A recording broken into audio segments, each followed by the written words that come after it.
ताज्या आणि सुपरफास्ट बातम्या पाहण्यासाठी स्वराज्य न्यूज मराठीला सबस्क्राईब करा आणि बेल बटन प्रेस करा। भारताने मंगळवारी मध्यरात्री पाकिस्तान आणि पाकव्याप्त काश्मीरमधील दहशतवाद्यांचे तळ जोरदार हल्ले करून उद्ध्वस्त केले। या हल्ल्यात 75हून अधिक दहशतवाद्यांचा खात्मा करण्यात आला। ऑपरेशन सिंदूर अंतर्गत झालेल्या या कारवाईवर पंतप्रधान नरेंद्र मोदी लक्ष ठेवून होते। काही दिवसांपूर्वी जम्मू काश्मीरमधील पहलगाम येथे पाकिस्तानच्या मदतीने दहशतवाद्यांनी भारतीय पर्यटकांना लक्ष्य करत 27 जणांना ठार मारले होते। त्याचा बदला भारताने आज घेतला। लष्कराने या हल्ल्याची पुष्टी केली आहे। दहशतवाद्यांच्या एकूण 9 तळांवर हे हल्ले करण्यात आले। या हल्ल्यांवेळी पाकिस्तानच्या लष्करी तळांवर हल्ला करण्यात आला नसल्याचे भारताने स्पष्ट केले।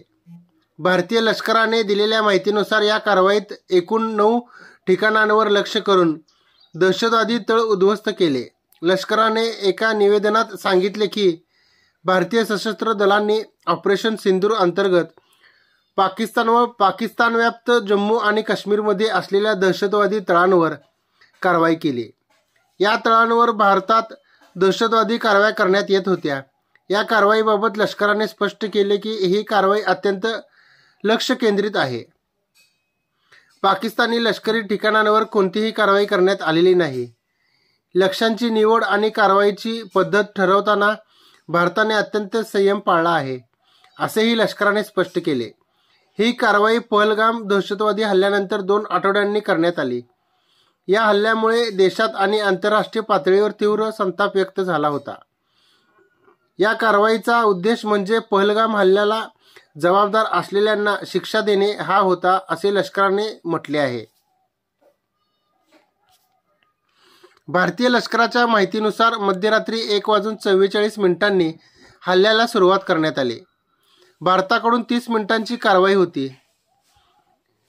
बहावलपूर, मुझफ्फराबाद, मुरीद के कोटली, कुपवाडा आदी ठिकाणावर हे हल्ले झाले। भारताकडून 8 सुखोई आणि 4 राफेल विमानांचा वापर करण्यात आला। राफेलमधून स्केल्प क्षेपणास्त्र डागले। या हल्ल्यात ब्रह्मोस क्षेपणास्त्रांचाही वापर करण्यात आल्याचे समजले। जैश ए मोहम्मदचा पंजाब प्रांतातील बहावलपूर येथील अड्डा उद्ध्वस्त केला। हाफिज सईदचा तळही लक्ष्य। जमात उद दवाच्या तळांवरही हल्ले।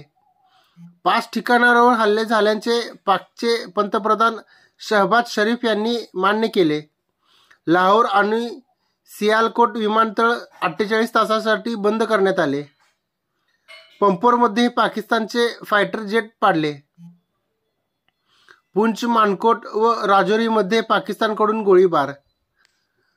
उरीमध्ये भारतीय नागरिकांना बंकरमध्ये हलवले। कुपवाडा उरी सेक्टरमध्ये दोन्ही बाजूने जोरदार गोळीबार। सियालकोट हवाई तळ बंद। लाहोर विमानतळावर आणीबाणी घोषित। पाकिस्तानच्या पंजाब प्रांतात आणि पाकव्याप्त काश्मीरमध्ये आणीबाणी घोषित। अजित डोवाल यांची अमेरिकी परराष्ट्र मंत्र्यांसोबत चर्चा, अशी ही कारवाई करण्यात आली। न्याय दिला, जय हिंद। भारतीय लष्कराची प्रतिक्रिया। कारवाईत भारताच्या 3 दलांचा सहभाग।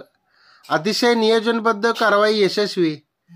भारत सरकार भारताने America, Russia, Saudi Arabia, England आदी देशांना कारवाईची दिली माहिती।